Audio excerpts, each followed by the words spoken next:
Hey guys, welcome to Bullet Rush Gaming. Yes, it's a brand new channel, so be that nice lady or guy there and hit the subscribe button. We do a little bit of streaming and a couple of cool tutorial videos coming up. But today's focus is on Rust. How to build your own Rust server. Cheap, affordable, and user-friendly. I think those are always kind of the main concerns. There are a lot of other YouTube videos out there that show you how to do this. Um, if you're not a heavily tech guru or wizard, well then I suggest you go this route. I built mine about 2 months ago. It works fantastic. It's great, and I have no trouble using it. So yeah, let's get straight into it.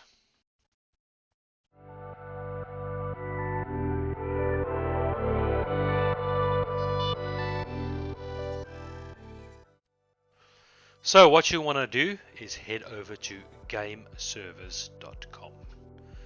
Right over here, I'll put all the links in the description below. This is a server hosting company, and if you have a look down here, they do a couple of games. 7 Days to Die. These are just the most popular ones. Popular game servers: Call of Duty Black Ops, Counter-Strike Global Offensive. So maybe you'd want to host just 1 or 2 or 3 different servers. Well, this is the place to be. Here's Unturned as well, and you can view all games that are available. So what you need to do, obviously today is all about Rust. Let's click on Rust. Alright, how private? Nah, who wants to do a private? Unless you're like really bored and lonely and you want to play it privately. But of course you want to create a public server. You can attract a few different players from all over the world and have a little bit of fun together. So right over here, it'll give you a minimum of 50 players, right down to 200 players. Now I need to emphasize and stress that the less players, the smaller the map, the less memory or RAM allocated to the server. Especially if you're playing on a modded server, you're going to want a little bit more RAM to keep up to the plugins that you're installing. So I currently run a 60 player server. It costs me $10.75 a month. It's cheap as peanuts, and it's all administered and run via game servers. But we'll show you guys a little bit more on the game servers, a little bit more in-depth information shortly. If you're going to run up to a 200 players, from what I understand, the server is then allocated 8.5 gigs of RAM or memory. So it can obviously take a lot more players and obviously at the same time a good few more plugins. So kind of pick where you want to be.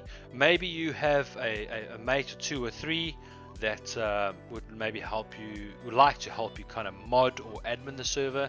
You could easily split this $10 with them. Even if you're a solo admin like I am, it's cheap as peanuts and it can be done. It really doesn't cost a person a lot of money. So let's work with the 60 players for now, and you can hit the order button. Okay, so we've got Rust public players 60. You can change again if you really need to. Obviously select your location, and here you can add a voice server. This is not mandatory, it's extra. So maybe you'd like to get a dedicated TeamSpeak channel with however many slots, and it'll cost you, let's say 20 slots, will cost you $3.50 a month. Or you can go no voice server. I haven't got a TeamSpeak server, it's not needed. We generally use Discord, or obviously the in-player chat. Right, and you can go term, you can go month to month, guys. This is a month to month. You can cancel or stop it at any time you feel it's not working out for you, or becomes too expensive, or whatever changes in life. But we have a month to month, which is fantastic. Or you can go 3 months, 5% discount, 6 months, 10% discount, and 12 months, 15% discount. So it all kind of depends on what you want to do and what your budget looks like. Add your first name, last name, post address, and all the other information that is needed over here. Then payment information. Credit card, guys, is the easiest, or a check card. You can use that. Obviously just user agreements, click them both and hit continue. So what will happen once you've done this is you will actually end up purchasing renting the server, all right, on a month-to-month basis, like I said. And then, okay, it'll take about an hour or two generally, maybe a little bit shorter, and you'll receive an email from Game Servers with all the relevant information on how to set your server up. Now remember, once it's set up, it's only a vanilla server. It's absolutely base, stock standard with no plugins or modifications at all. So we'll get into how to add those shortly.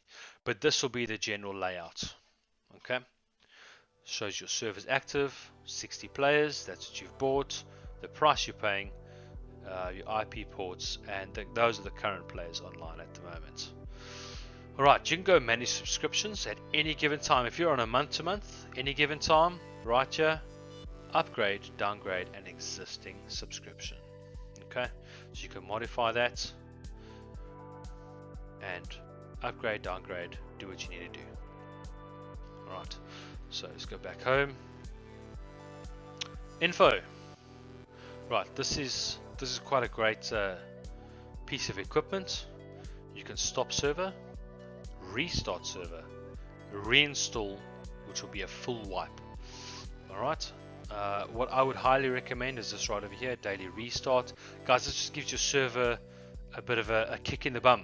A bit of a kick in the bum, you know, especially if you've got a couple of players on, it'll restart at some silly time and just reboot and reload everything and just freshen things up. So be sure to set that up. Once Game Servers has sent you the email with all the information on how to find your server on the actual Rust platform, it's really easy to do. It's all done within the F1 console in-game, and yeah, you get going from there. Configuration. Come on, internet, don't leave us hanging. Alright, so you can add a very small server description right over there. Guys, be careful not to remove any of these commas, dots, or anything like that, because it'll just it'll break your server. So be very, very mindful thereof. Short server description, and you hit the submit button. I'm not going to do that now. Mine's already in place. If you do that, it's going to restart your server. It's going to take about 10 minutes for it to come back up. So be mindful of that if you have got players online. Right, we can move into admins. Yeah, don't worry too much about that. You can add admins via another way through Rust Admin. Right, mods. Very important, guys. Very, very important. If you're going to be adding plugins and mods to your servers, they will all be listed right down here with that install button. Okay, so you'll need to install all of these. Obviously, the Oxide, the server update, the Rust IQ, and so on and so forth. But when you start off, they'll all be down here. Install them all. When the server wipes, I only wipe my server when I'm forced to do so, which is generally a once a month update. I will then come back and I would then reinstall all of these, which is really quick. It doesn't take too long. So just keep that in mind. If you want to install plugins, install all of these and you're good to go. Right, second to that, once that's done and you've found your server on Rust, like I said, that email will tell you exactly how to do all of that. You will need to install Rust Admin. Okay, Rust Admin is just a platform I prefer to choose and I prefer to use. Alright, so www.rustadmin.com, it'll bring you right here. Hit the download button, download it, install it, and this is what it would look like. Okay, so when you start off with Rust Admin, come all the way to configuration. Alright, all these details again, Archon type, web Archon, IP address, server ports, all of that sort of stuff will be in that email from Game Servers. So input all of that, save it, and you should connect straight up. Alright, it'll connect then to your own Rust Admin. You can then come back to console. So this is everything that's happening in my server at the moment. Okay, people up and down busy doing whatever they're doing. Right, so you got Oxide and you got chat. This is the entire chat that's happening right now at this time on my server. You got players. It'll show you all the players, where they're from, family share, violations, hours on record, hours on server, ping, connected, IP, so on and so forth. I've obviously just hidden the IP. We don't want to get that public at the moment. Disconnected players. So disconnected players are all players that are sleeping, that are currently not online, but are busy playing on the server. Right, bans. If you ban anybody, yeah, it will all show over there. Statistics, you can check the PvP, kills, how they were killed, who they were killed by, and so on. Here you can have a look. Let's have a look at BMW Suicide Shield, Dragon Valley or Dragon Slayer Explosion. Okay, so probably base got raided or something like that. Powered users, not something I really use. Back in the configuration, very important guys, I didn't do this in the beginning. Go up to server, disconnect, right, but make sure you're in configuration, disconnect, anti-cheat. Okay, very important. Have a look at these tick boxes over here, go through each one, tick what you want to tick, go down to anti-chat abuse. So if there's some words you would like filtered out or you feel it's abusive, whatever swear words, I'm not going to repeat them on the video, but you kind of get where I'm going. It'll auto kick the player for bad language, as you can see here, but you can set the below kick reason to whatever you want it to be. Okay, others, yeah, anti-high ping. You know, I get a couple of players coming in from different countries with higher pings. I'm not going to kick them from that. They're also very few and far between, so I'm not going to be that guy. Alright, once you're done, go back,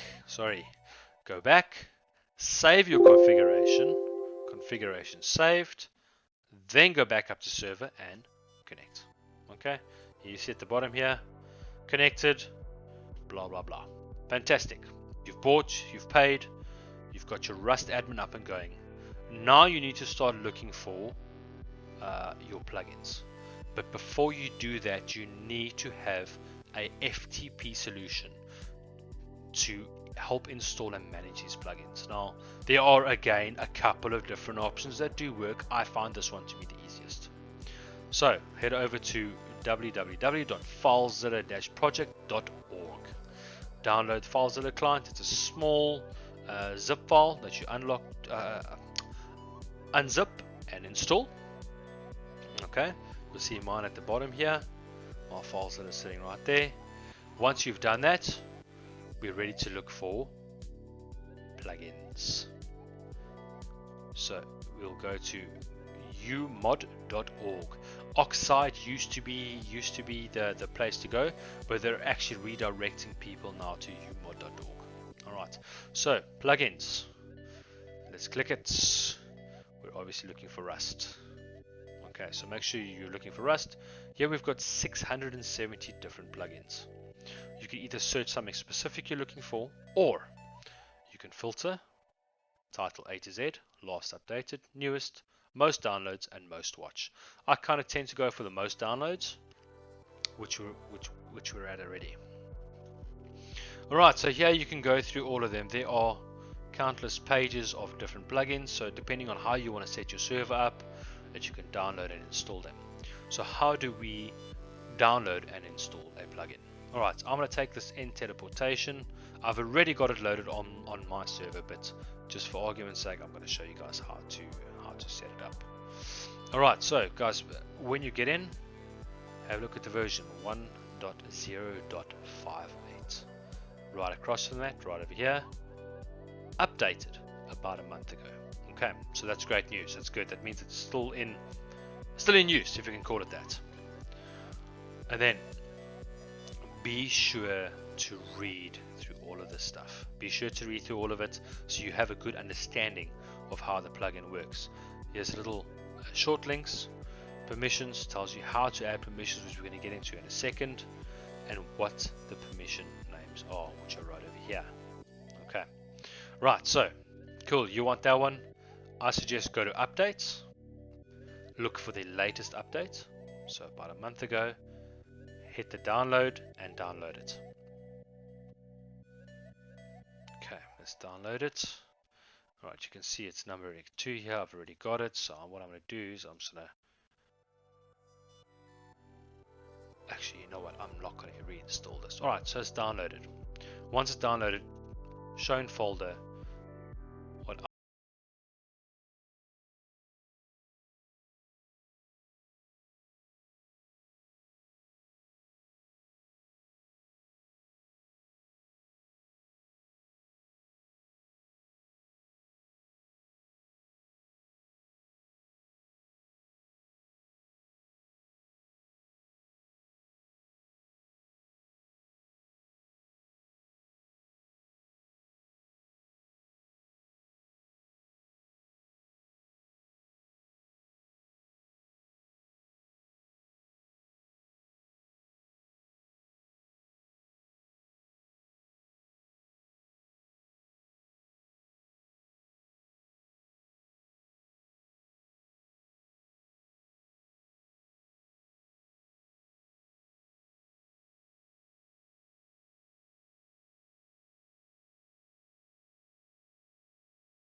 Right, now we're all about plugins. All about plugins and loading them. Have a look for Oxide. Double click. And there we are, plugins right over there. So you can double click, open that. And these are my current plugins on my server. Alright, so for argument's sake, we want to load the plugin we've just downloaded. Just pull that across. This is how easy it is. Grab it from wherever it is. Mine's on my desktop, so really easy. Pull it in, drop it. Okay, I'm double installing now. And file finished. All files are successfully transferred. And here you can see it up at the top here. Right, once you've done that, go straight back into your Rust admin, into your console. Scroll down. Right, because I already had a plugin, it unloaded the old one and reloaded it. Make sure, guys, that it reloads it. Okay, if it doesn't, yeah, you could have a couple of problems. Alright, so it's loaded, unloaded, quick and easy. Right, so it's there. Now we need to, as the only admin owner, I need to give myself permission to use this plugin. How do we do that? So documentation, permissions. Right, this plugin uses Oxide's permission system. To assign a permission, use oxide.grant user or group name or Steam ID permission. Okay, so it'll be the same thing for Vanish. What you're going to type, remember guys, type a command to execute. So right at the bottom, don't type it in chat, everybody's going to see what you're up to.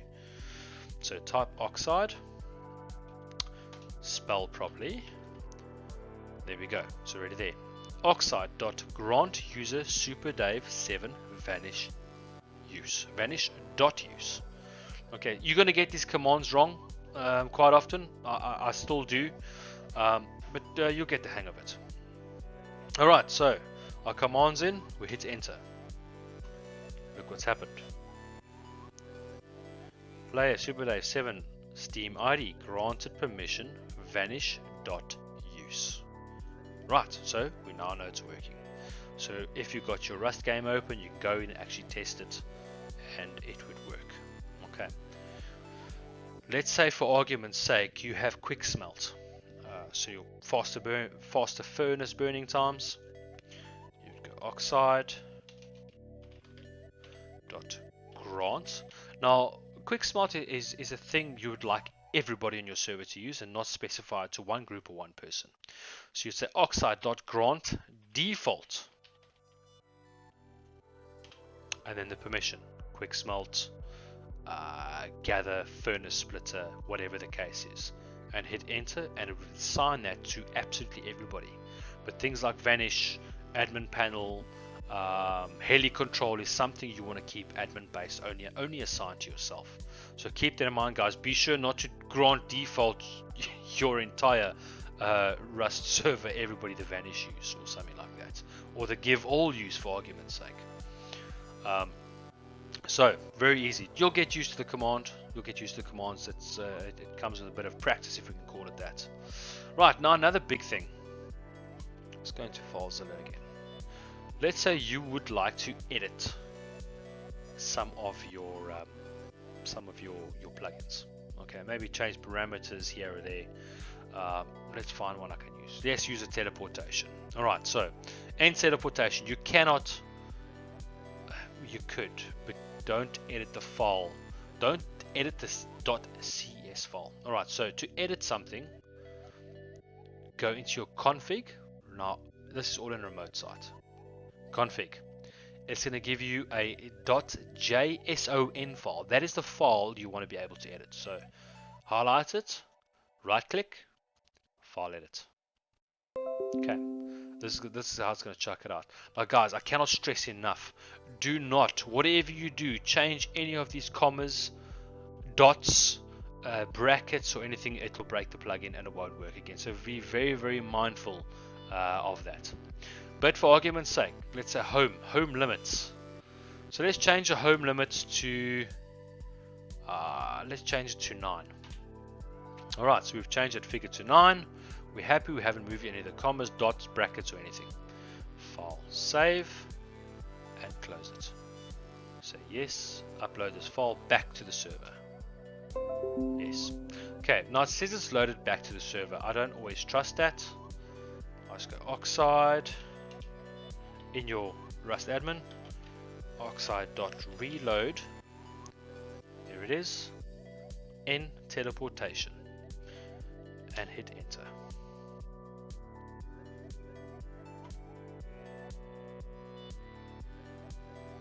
Right, here we have a look at what's happened here. Unloaded plugin in teleportation version blah blah blah, and loaded. So it's unloaded the old one and reloaded the new one. So if you go into your game now, those parameters or whatever you've changed should have changed. Make sure that you always get the loaded. It might give you unsuccessful, or it might give you some sort of error. So always come back into Rust admin, make sure it's loaded up, and you're good to go. So guys, that's it from me. If you have any questions, please let me know. Game servers, I have an affiliate to them. I'm going to post a link in the description. Please, if you guys are going to be joining Gameserverscom to host a Rust server, please click on the affiliate link, guys. I get a small kickback from it. It's not a lot, but every little bit helps. Please, and hit that subscribe button. Come back. I'm going to be doing a couple of more cool, hopefully interesting videos for you guys. Anyway, that's it, guys. Peace out. Have a good one. Enjoy Rust. Have fun. Catch you later.